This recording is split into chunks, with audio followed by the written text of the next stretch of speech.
శాంతి శాంతి. నమస్తే. మనం ఈ వీడియోలో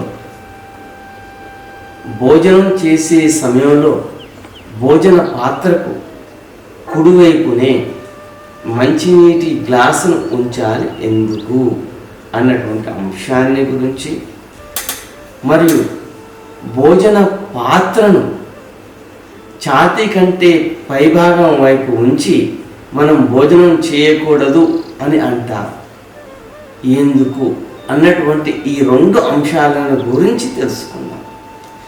గత వీడియోలలో భోజనాన్ని ఏ సమయంలో చేయాలి అన్నటువంటి అంశాన్ని గురించి మీకు తెలియజేశాను.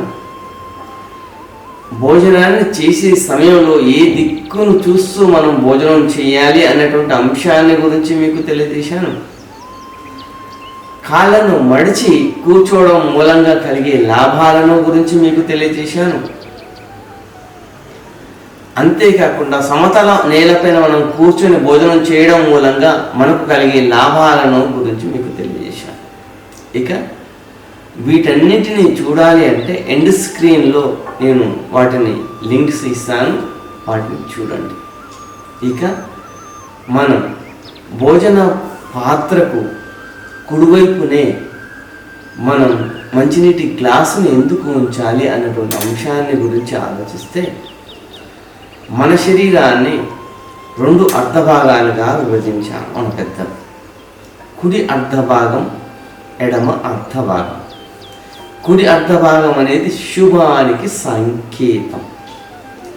అందుచేతనే నూతన గృహ ప్రవేశాలలో కానీ, నూతన వధూవరులను ఈ గృహంలోకి ఆహ్వానించే సందర్భంలో కానీ, మరి ఏ ఇతర శుభకార్యాల్లో కానీ కుడి పాదాన్ని మోపి లోనికి రమ్మని అంటారు. అంటే కుడి అనేది శుభానికి సంకేతం కాబట్టి. అదేవిధంగా మనం ధనాన్ని ఇతరులకు ఇచ్చివేసే సందర్భంలో కానీ, మరియు మన ఇంట్లో ఉన్నటువంటి వస్తువులను ఇతరులకు ఇచ్చివేసేటటువంటి సమయంలో కానీ కుడి చేతితో మాత్రమే ఇవ్వాలి అంటారు. అంటే మన శరీరంలో కుడి అర్ధభాగంలోని అవయవాలైనటువంటి ప్రతి ఒక్కటి నీకు శుభాన్ని చేకూరుస్తుంది. కాబట్టి కుడికి అంత ప్రాముఖ్యత. కాబట్టి మన శరీరంలో కుడి అర్ధభాగాన్ని పరమేశ్వర స్వమానంగా భావిస్తాము. కాబట్టి కుడి చేతిని, కుడి కాళ్ళను వాడాలి అంటారు. ఎడమ అంటే చెడు కాబట్టి ఎడమ చేతిని మనం కొన్ని కార్యాలకు వాడుతూ ఉంటాం. అందుచేతనే భోజనం చేసేటటువంటి సమయంలో భోజన పాత్రకు కుడివైపునే ఆ మంచినీటిని ఉంచాలి. ఎందుచేతనంటే మంచినీరు అనేది ఆ పవిత్రమైనటువంటి గంగా జలంతో సమానం.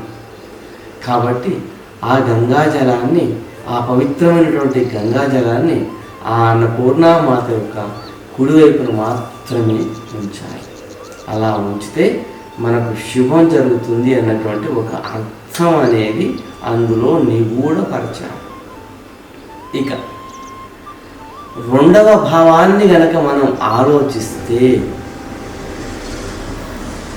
మనం భోజన పాత్రకు కుడివైపున మనం మంచినీరును ఉంచడం మూలంగా మనం భోజనం చేస్తూ ఉన్న సందర్భంలో కుడివైపు వంగి మనం నీళ్ళని తీసుకొని ఆ నీటిని మనం త్రాగవలసి వస్తుంది. అంటే భోజన పాత్రకు కుడివైపు ఉంచడం మూలంగా మనం ఎడమ చేతితో నీళ్లను తీసుకోవాల్సి వస్తుంది. కాబట్టి ఎందుచేతను అంటే కుడి చేతితో ఆహారాన్ని తీసుకుంటున్నాం కాబట్టి ఆ ఆహారం ఉన్నటువంటి చేతితోటే మనం నీళ్ళ గ్లాసును మనం ముట్టుకోకూడదు. కాబట్టి మనం ఎడమ చేతిని వాడవలసి వస్తుంది. కాబట్టి ఎడమ చేతికి అది చాలా దూరంగా ఉంటుంది. కాబట్టి నీటిని మాటికి తాగడం అనేది మనం ఉండదు. కాబట్టి దూరంగా ఉంచాలి. అదే ఎడమవైపు ఉంచినామనుకోండి, ఆ నీటిని మాట మాటకు ముద్ద ముద్దకు మనం మాట్లాడేస్తూ తింటూ ఉంటాం కాబట్టి ఆ నీళ్ళని తాగేస్తూ ఉంటాం. నీరు మనకు చేయి సైడ్ ఉన్నది కాబట్టి నీళ్ళను ఎక్కువగా తాగుతాం. ఎందుకంటే దూరంగా ఉన్నప్పుడు మనం తక్కువగా తాగుతాం, దగ్గరగా ఉన్నప్పుడు ఎక్కువగా వాడేస్తూ ఉంటాం. దూరంగా అత్తగారి ఇల్లు ఉందనుకోండి, మనం పోవాలంటే ఎప్పుడో ఒకప్పుడు మాత్రమే పోతాం. అదే మన ఇంటి పక్కన లేదా దగ్గరగా ఉంటే రెగ్యులర్గా వెళ్తూ ఉంటాం. అదే విషయం అనేది ఇక్కడ కూడా వర్తిస్తుంది. అందుచేతనే కుడివైపు ఉంచడం మూలంగా మనం తీసుకోవడానికి కాస్తంత దూరంగా ఉంటుంది కాబట్టి మాటకి అటువైపు వెళ్ళి తీసుకోవడం అనేది ఇబ్బందిగా ఉంటుంది కాబట్టి ఒక భావన ఇందులో నిక్షిప్తం చేశారు. ఇక మూడవ విషయాన్ని గురించి మనం ఆలోచిస్తే, వాస్తవానికి భోజన సమయంలో మనం పవిత్రమైనటువంటి ఆ జలాన్ని ఎడమ చేతితో ముట్టుకోవద్దు. మరీ వాస్తవం చెప్పాలంటే భోజన సమయంలో నీటిని మనం తీసుకోకూడదు కాబట్టి ఆ భోజన పాత్రకు కుడివైపున మనం ఉంచాం. ఎందుచేతనంటే దూరంగా ఉంటే దానిని మనం తక్కువగా వాడతాం, అసలు వాడకూడదు అన్న ఉద్దేశమే ప్రధానం. ఇది ఎంతో పవిత్రమైనటువంటి కార్యం. అన్నపూర్ణ మాత అనేది మనం తీసుకునే ఆహారం అనేది ఆ పరమేశ్వర స్వరూపం. తీసుకునేటటువంటి నేను ఆ పరమేశ్వర స్వరూపుడనే. ఆహారాన్ని తీసుకున్న తర్వాత నాలో ఉండి ఆ ఆహారాన్ని జీర్ణం చేసేటటువంటిది ఆ పరమేశ్వరుడే. ఆ పరమేశ్వరుడు జీర్ణం చేస్తూ ఉన్నప్పుడు ఆ గంగామాత మన శరీరంలో జఠరరసాల రూపంలో ఉండి, జఠరరసం అనేటటువంటి జఠరరసాలనేటటువంటి జీర్ణాశయ రసాలు అనేటటువంటి ద్రవ రూపంలో ఉండి ఆ పరమేశ్వర కార్యాన్ని నెరవేరుస్తూ ఉంటుంది.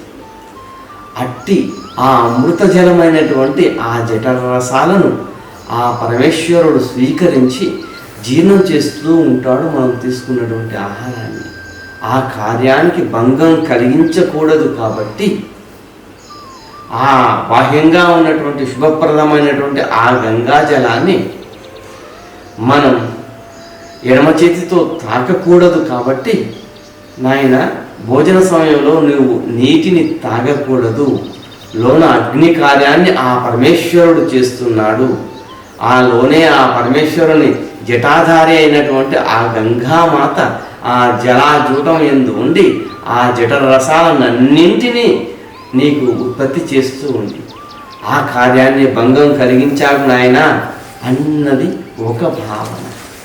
అందుచేతనే కుడివైపు ఉంచడం అనేది సాంప్రదాయం. ఈ విధంగా మన ప్రాచీనులు భోజన పాత్రకు కుడివైపున ఆ పవిత్రమైనటువంటి ఆ జలాన్ని, గంగా జలాన్ని ఉంచాలని తెలియజేశారు. ఇక రెండవ అంశం, మనం భోజన పాత్రను ఛాతీ ఎగువ ప్రదేశంలో ఉంచి భోజనం చేయకూడదు అన్న అంశాన్ని గురించి. అలా ఛాతీ పైభాగాన ఉంచి మనం భోజనం చేసేటటువంటి సందర్భం ఏమిటి అంటే, బఫ్ సిస్టంలో మాత్రమే మనం అలా భోజనం చేస్తాము. బఫ్ సిస్టమ్ అంటే బఫెలో సిస్టమ్ అని అర్థం. బఫెలోస్ అంటే పశువులు, అవి నడుస్తూ ఎంత ఆహారం దొరికితే అంత తన జీర్ణాశయంలోనికి పంపించి వేస్తుంది. ఆ పశువులు ఎంత ఆహారం దొరికితే అంత ఆహారాన్ని తన జీర్ణాశయంలోకి పంపించినా కూడా వాటికి నెమరు వేసేటటువంటి శక్తి ఉంటుంది కాబట్టి మరలా ఆ జీర్ణాశయంలో ఉన్నటువంటి ఆహారాన్ని నోటిలోనికి తెచ్చుకొని నెమరు వేస్తూ మరలా జీర్ణాశయంలోకి పంపించి వేసేటటువంటి శక్తి ఉంది కాబట్టి ఆ పరమేశ్వరుడు వాటిని బఫ్ సిస్టంలో తినమని చెప్పాడు. కానీ మనల్ని ఆ విధంగా తినమని చెప్పలేదు. మనకు నెమరు వేసేటటువంటి సామర్థ్యం అనేది, ఆహారాన్ని నెమరు వేసే సామర్థ్యం అనేది మనకు లేదు. కాబట్టి అలా మనం ఆహారాన్ని తీసుకోవడం మూలంగా మన జీర్ణాశయం అనేది స్థితిస్థాపక శక్తి అంటే సాగే గుణాన్ని కలిగి ఉంటుంది. కాబట్టి మనం ఎంత ఆహారాన్ని లోనికి పంపిస్తే అంత ఆహారం లోనికి వెళ్ళిపోతుంది. ఆ విధంగా లోనికి వెళ్ళడం మూలంగా మనకు అధిక బరువు సమస్య అనేది ఎదుర్కోవాల్సి వస్తుంది. కాబట్టి నేటి కాలంలో మనం బఫెలో సిస్టంలోనే మనం ఆహారాన్ని ప్రతినిత్యం తీసుకుంటూ ఉన్నాము. కాబట్టి ఈ రకమైనటువంటి సమస్యలు మనకు ఎదురవుతూ ఉన్నవి. బాదరాగా ఉద్యోగాలకు వెళ్తూ, పిల్లలు చదువు కోసం పాఠశాలకు వెళ్తూ, వాడు నిలబడే ఆ తల్లి భోజనాన్ని తినిపిస్తూ ఉంటుంది. వాడు నిలబడే తింటూ ఏదో తిన్నామా తినలేదా అన్నట్టుగా తింటూ వెళ్ళిపోతూ ఉన్నాడు. కాబట్టి నేటి కాలంలో అధిక బరువు సమస్య అనేది మనం ఎక్కువగా ఎదుర్కొంటున్నాం. కాబట్టి ఛాతీ పైభాగాన ఉంచి భోజనం చేయడం నీకు అశుభం. ఇక రెండవ అంశాన్ని గురించి తెలుసుకుందాం. మనం వాస్తవానికి ఎడమ చేతితో భోజన పాత్రను పట్టుకొని పవిత్రమైనటువంటి ఆ భోజనాన్ని తీసుకోకూడదు. అపవిత్రమైనటువంటి ఎడమ చేతితో ఆ పవిత్రమైనటువంటి అన్నపూర్ణామాతను తాకరాదు. వాస్తవానికి భోజన సమయంలో ఎడమ చేతిని వాడకూడదు. అలా మనం వాడి తింటూ ఉన్నాము కాబట్టి మనకు జీర్ణాశయ రోగాలు అనేవి వస్తున్నాయి. అలా ఎందుకు వస్తున్నావి అంటే, మనం ఎడమ చేతిని వాడినప్పుడు ఛాతీ పైభాగంలో మనం ఆహార పాత్రను పట్టుకొని తింటూ ఉండడం మూలంగా మనకు ఈ జీర్ణాశయ సమస్యలు వస్తున్నాయి. అలా ఎందుకు అంటే, రెక్కాడితే కానీ డొక్కాడుతుంది అని మనకు ప్రాచీనులు తెలియజేసినటువంటి ఒక సామెత.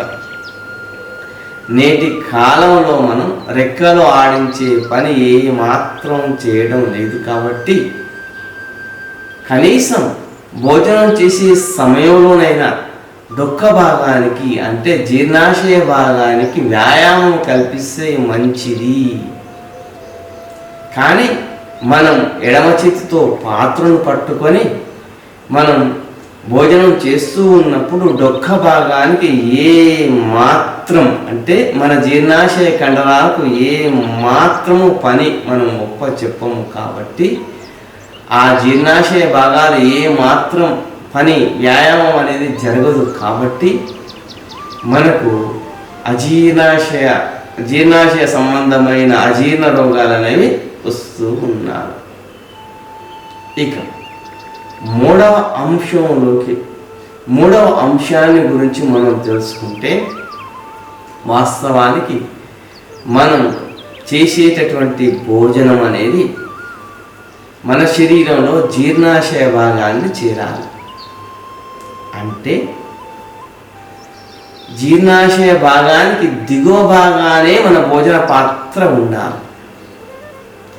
కానీ జీర్ణాశయ భాగానికి ఎగువ భాగాన మనం భోజన పాత్రను ఉంచుకోవడం అనేది అశుభం. మనం డైనింగ్ టేబుల్ పై కూర్చొని చేస్తూ ఉన్నప్పటికీ జీర్ణాశయం పై భాగాన మాత్రమే భోజన పాత్ర ఉంటుంది. ఆ విషయాన్ని మీరు గుర్తుంచుకోండి. అలా జీర్ణాశయం పై భాగాన మనం భోజన పాత్రను ఉంచుకొని చేయడం మూలంగా మన జీర్ణాశయానికి ఎంత మాత్రము వ్యాయామం జరగదు. అదే మనం నేలపై కూర్చొని ఆ భోజన పాత్రను నేలపై ఉంచి మనం భోజనం చేయడం మూలంగా మనం భోజన పాత్ర వైపు వంగుతూ ఉన్నప్పుడు మన జీర్ణాశయం అనేది సంకోచం జరుగుతూ ఉంటుంది.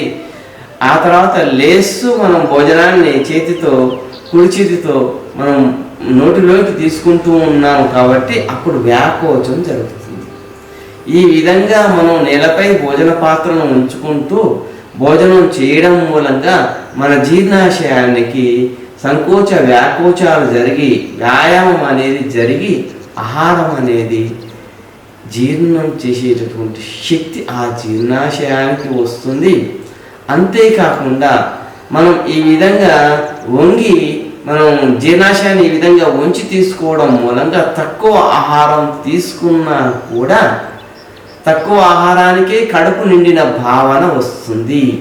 ఆ విధంగా ఆ కడుపు నిండిన భావన రావడం మూలంగా మనం తక్కువ ఆహారంతోనే మనం తృప్తి చెంది మనకు ఆహారం పూర్తిగా తిన్న భావన కలిగి అధిక బరువు సమస్య నుంచి దూరం కావచ్చు.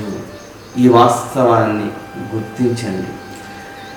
మరీ మంచిది ఏమిటంటే నేల కంటే 1-2 ఇంచుల ఉన్నటువంటి పీటపై కూర్చొని భోజనం చేయడం మూలంగా మరింత ఎక్కువగా మనం భోజన పాత్ర వైపు వంగవలసి వస్తుంది. కాబట్టి ఆ విధంగా మనం భోజనం చేసే సమయంలో ఒక పీటను అమర్చుకొని అదే 1-2 ఇంచులు లేదా 2-3 ఇంచులు ఉన్నటువంటి పీటను మాత్రమే ఎంచుకొని మనం భోజనం సమయంలో ఆ పీటపై కూర్చొని భోజనం చేయడం అనేది మరీ ఉత్తమం. ఈ వాస్తవాన్ని గమనించండి. మన జీర్ణాశయానికి మనం ఏ సందర్భంలో వ్యాయామం చేయడం లేదు, ఇవ్వడం లేదు, రెక్కలాడించేటటువంటి పనులు చేయడం లేదు. కనీసం భోజన సమయంలోనైనా ఈ విధంగా చేద్దాం. మన జీర్ణాశయానికి వ్యాయామాన్ని కల్పిద్దాం. మన జీవితాన్ని మనం బాగుపరుచుకుందాం. పొద్దులా మనం భోజనం చేస్తున్నప్పుడు పొద్దులా మనం ఈ విధంగా కూర్చొని చేయడం మూలంగా మన జీర్ణాశయానికి వ్యాయామం అనేది జరిగి మన జీవితం బాగుంటుంది. అందుకోసమే మన పెద్దలు ఈ విధంగా తెలియచేశారు. డైనింగ్ టేబుళ్ళు, బఫ్ సిస్టంలో భోజనాలు ఇవన్నీ నీకు అశుభాన్ని కీడును చేసేవి. అందులో నీకు సైన్స్ అనేది నిగుడీకృతమై ఉంది. కాబట్టి ఈ వాస్తవాన్ని ఆలోచించు, ఈ వాస్తవాన్ని గ్రహించు. ఈ వాస్తవాన్ని గ్రహించి నీ జీవితంలో ఆచరణలో పెట్టు. నీ జీవితం ఎంతో బాగుంటుంది. నీ జీవితం ధన్యమైపోతుంది. నీవు బాగుపడడమే కాకుండా నీ కుటుంబాన్ని బాగుపరిచిన వాళ్ళం. ఈ విధంగా 10 మందికి నువ్వు తెలియజేస్తూ ఉండడం మూలంగా నీ చుట్టుపక్కల వారు కూడా వీటిని ఆచరించడం మూలంగా వారి ఆరోగ్యం కూడా బాగుంటుంది. ఇది వాస్తవం. ఈ వాస్తవాన్ని భారతీయ సాంప్రదాయ పద్ధతిలో మనం భోజనం చేయడం మూలంగా మనల్ని మనం బాగుపరచుకోవచ్చు. మన భావితరాలను మనం బాగుపరచవచ్చు. ఈ వాస్తవాన్ని గుర్తించుకో. ఈ వాస్తవాన్ని ఆచరించు. ఈ వాస్తవాన్ని అమలులో పెట్టు. నీ జీవితం ఎంత అద్భుతంగా తయారవుతుందో ఆలోచించుకో. ఇది సత్యం. భారతీయ సాంప్రదాయం ఎల్లవేళలా సత్యాన్ని మాత్రమే తెలియజేస్తుంది. ఈ సత్యాన్ని నువ్వు ఆచరించడం మాత్రమే చేయి. ఆచరించడం మాత్రం చేసినంత మాత్రానే నీకు శుభం జరుగుతుంది. ఇది వాస్తవం. మీరందరూ నా ఛానల్ని చూస్తున్న ప్రతి ఒక్కరూ దయచేసి సబ్స్క్రైబ్ చేసుకోండి. మంచి విషయాలనేవి మీకు నేను అందజేస్తూ ఉంటాను. వాటిని మీరు మీ మిత్రులకు షేర్ చేస్తూ ఉండండి. మీరు చూడడమే కాకుండా మీ మిత్రులకు షేర్ చేయడం మూలంగా మనందరం బాగుపడిన వాళ్ళం అవుతాం. సర్వే జన సుఖినో భవంతు.